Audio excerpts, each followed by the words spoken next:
Hello, this is James Martin for FTE 211 49059 week 4 assignment.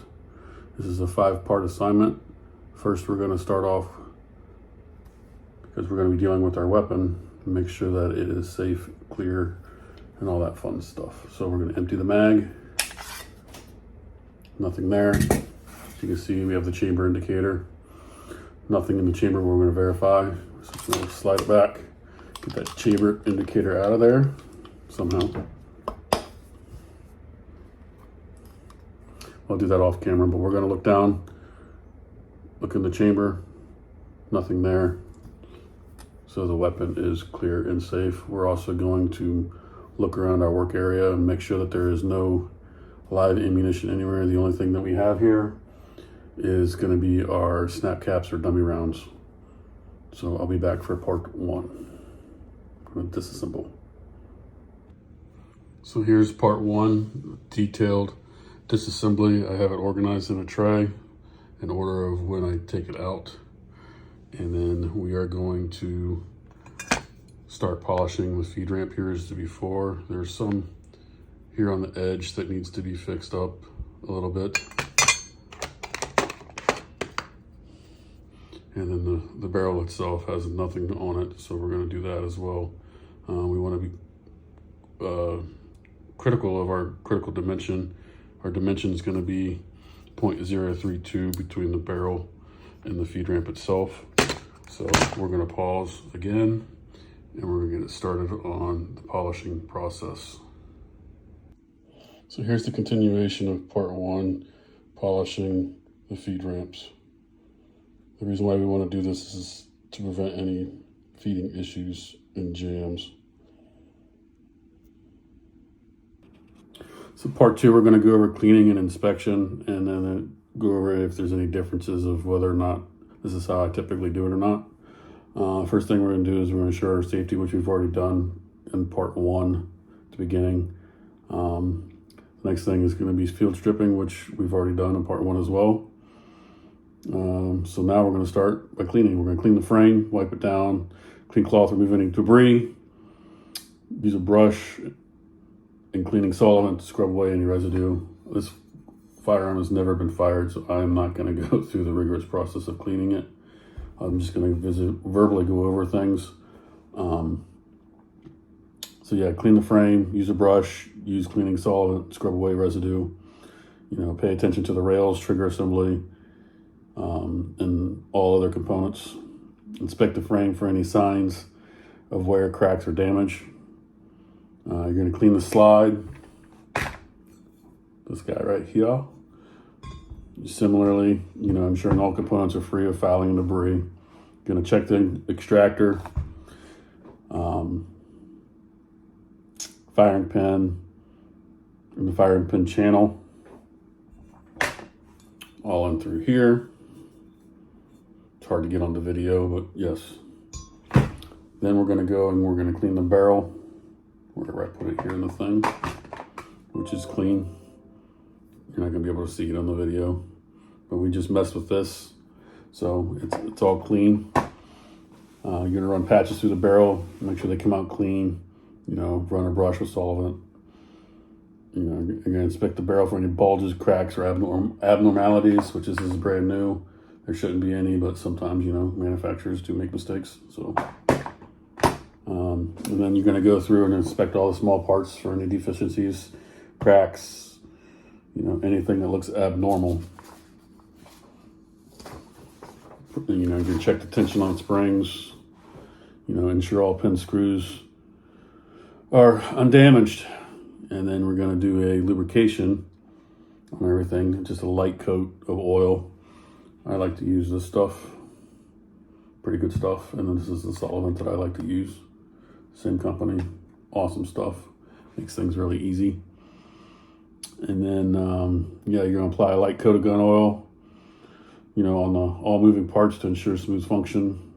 You want to avoid over lubrication. Excess oil can attract dirt and debris.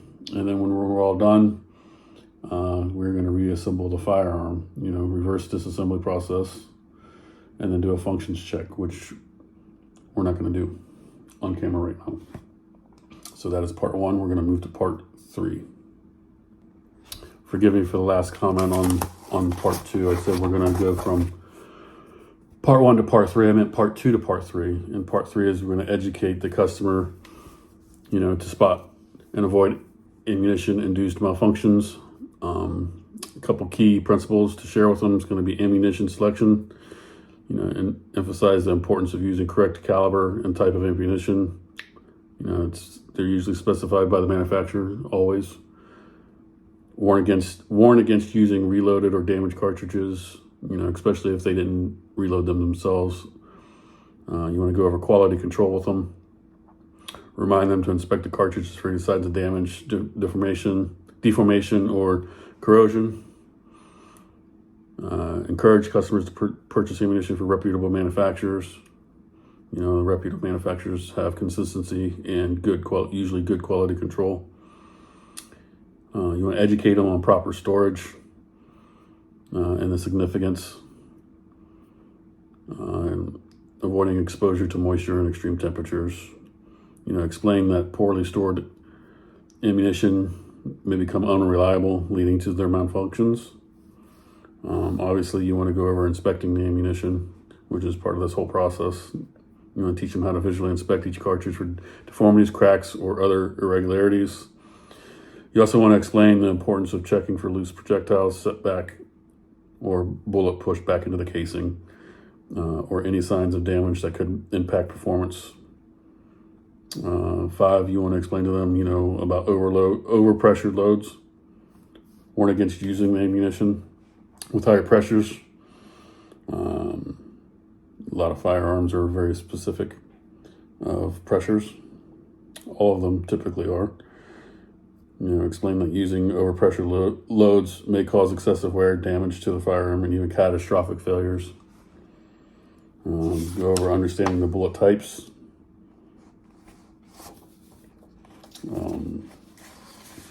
And then you want to also go over regular firearm maintenance.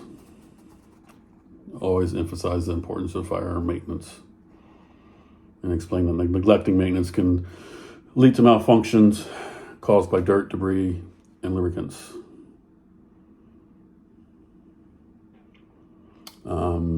Also explain to them the potential risk and consequences if they don't do these things. You have firearm damage, you have malfunctions, you have inaccurate shooting, you have catastrophic failures, and then most importantly is injuries. So we're going to move on to the next part of this, which is going to be part 4. So here we are, part 4. We are almost done with this assignment.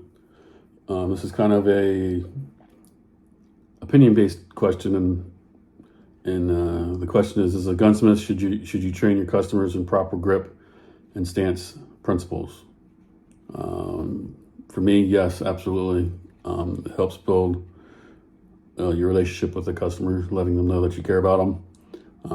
And first and foremost, it promotes gun safety.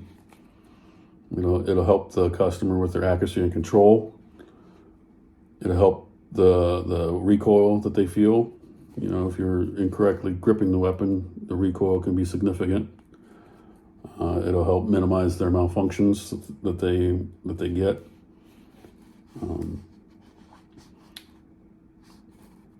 Like I said, enhance customer satisfaction. We're always trying to look out for the customer and create repeat customers to our business. And risk management, that's huge, goes along with safety. Safety for the consumer and safety for the people around them if they're at a range. And then you're always wanting to promote responsible gun ownership, which as a gunsmith, that's one of our primary things is we want people to be responsible. This can potentially be a very dangerous sport and hobby. So safety is our number one priority. And as a gunsmith, yes, absolutely. We want to teach. So we're going to move on to part 5. So here we are, the last part of this, part 5. We're going to go over firearm and accessory operation before attaching any accessory to a firearm. I'm going to give specific examples of when this understanding would be applicable. Again, I can't stress it enough. Safety concerns.